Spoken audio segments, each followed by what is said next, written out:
आप देख रहे हैं ENI live next generation media.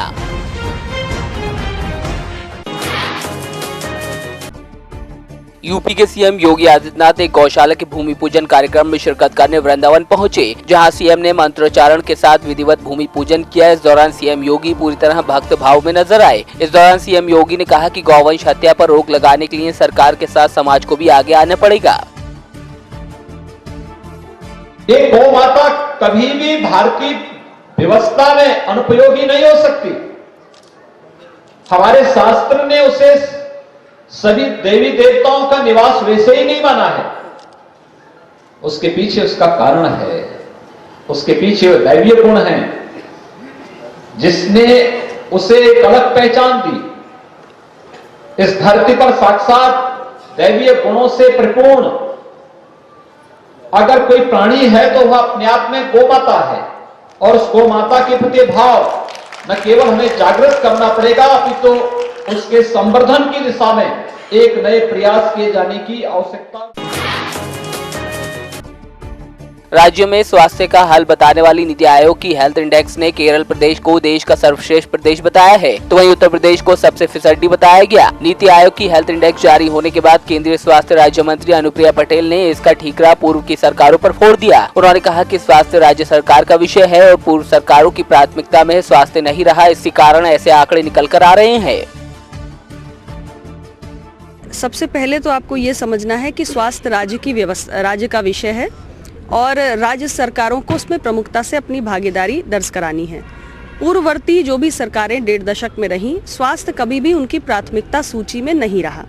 इसी कारण हमारे यहाँ आज राज्य के जो आंकड़े निकल कर आ रहे हैं उसमें हालांकि थोड़ा सुधार ज़रूर है, क्योंकि जब से हमारी नई सरकार आई है तब से तेज़ी से काम स्वास्थ्य की दृष्टि से हुआ है, लेकिन कहीं ना कहीं एक खराब तस्वीर ज़रूर आ रही है जो हेल्थ इंडिकेटर्स हैं उनको ध्यान में रखते हुए, क्योंकि पुरानी सरकारों ने उस पर ध्यान नहीं दिया है। लेकिन हमारी सरकार आने के बाद से हम तेज़ी से इस विषय पर ध्यान भी दे रहे हैं।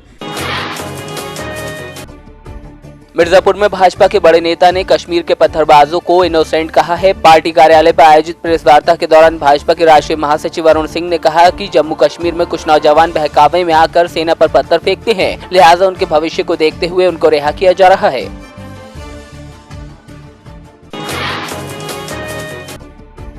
पंडित दीनदयाल उपाध्याय की 50वीं पुण्यतिथि पर आयोजित कार्यक्रम में भाग लेने कैबिनेट मंत्री आशुतोष टंडन फतेहपुर पहुंचे। यहां उन्होंने विरोधियों पर तीखा हमला किया। अयोध्या विवाद पर उन्होंने कहा कि राम मंदिर हमारे लिए आस्था का मुद्दा है, लिहाजा अयोध्या में राम मंदिर बनना चाहिए।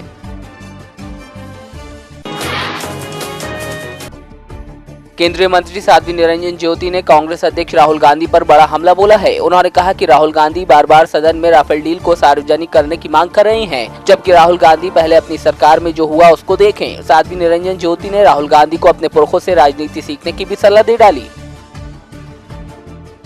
एक बार नहीं, एक इंटरव्यू में भी कहा, प्रणब मुखर्जी जी ने कहा, तो मुझे लग रहा है कि राहुल गांधी को पहले अपनी सरकार के समय जो हुआ है उसको पहले देखें। नए अभी अध्यक्ष बने हैं, मैं उनको एक सलाह देना चाहती हूँ कि पहले अपने पुरखों से सीखें कि राजनीति कैसे की जाती है। एटा में पुलिस ने चेकिंग के दौरान हरियाणा से तस्करी करके लाई जा रही अवैध शराब बरामद की है। साथ ही पुलिस ने मौके से एक शराब तस्कर को भी गिरफ्तार किया है, जबकि 2 अन्य शराब तस्कर भागने में कामयाब रहे। पकड़ी गई शराब की कीमत 20 लाख रुपए बताई जा रही है।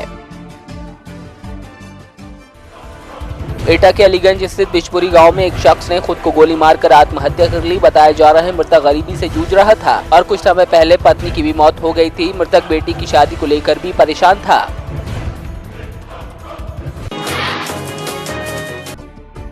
पीलीभीत में बरेली पीलीभीत पैसेंजर ट्रेन का इंजन सेटिंग के समय पटरी से उतरकर सड़क पर आ गया। इंजन ट्रेल होने की घटना से रेलवे विभाग में हड़कंप मच गया। गनीमत ये रही कि कोई जनहानि नहीं हुई। बताया जा रहा है कि पायलट की लापरवाही से हादसा पेश आया।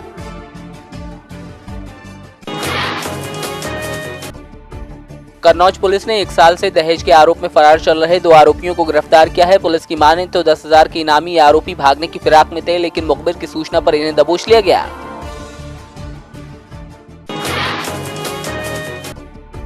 कौशाम्बी के जिला अस्पताल में आग से जली किशोरी को इलाहाबाद रेफर करने पर तीमारदारों ने जमकर हंगामा काटा। तीमारदारों ने डॉक्टरों की पिटाई कर दी, जिसके बाद पुलिस भी मौके पर पहुंच गई। फिलहाल डॉक्टरों की तहरीर पर पुलिस आरोपियों पर कार्रवाई की बात कह रही है।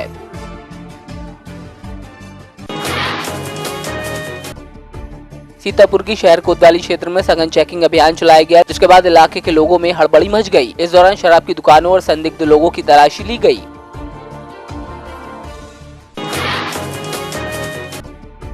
पंजाब सरकार की ओर से नशा कारोबार को रोकने की कोशिशें की जा रही हैं। इसी कड़ी में मोगा पुलिस ने इंदिरा कॉलोनी के कई घरों में छापा मारा। पुलिस ने करीब 500 घरों को खंगाला। इस दौरान कुछ नकदी और 3 बाइक्स कब्जे में ली गई हैं। कहा जा रहा है कि इलाके में नशा कारोबार होने के शक के आधार पर कार्रवाई को अंजाम दिया गया। वहीं पुलिस इसे रूटीन चेकिंग बता रही है।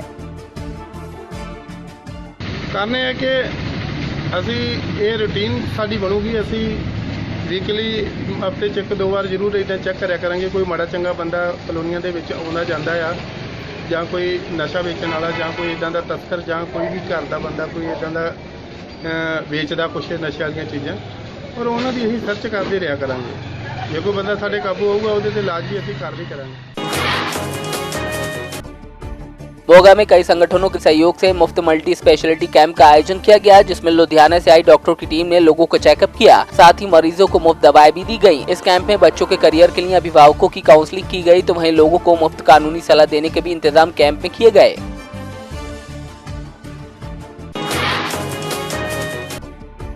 दमोह जिले के ग्रामीण इलाकों में शिवराज सरकार की मिड डे मील योजना बेहाल है। प्राथमिक एवं मिडिल स्कूलों में मिड डे मील स्व सहायता समूहों के माध्यम से दिया जाता है, लेकिन यहाँ समूह ना तो मेन्यू के मुताबिक भोजन दे रहे हैं और ना ही वो व्यवस्थाएं जो बच्चों को मिलनी चाहिए। ताज़ा मामला जबेरा के पौड़ी महाराज सिंह प्राथमिक विद्यालय का है, जहाँ बच्चों को जानवरों के साथ भोजन करना पड़ता है। इतना ही नहीं, खाने की गुणवत्ता भी बेहद खराब है। खाने के बाद बच्चे खुद ही अपनी थालियां धोने को मजबूर हैं।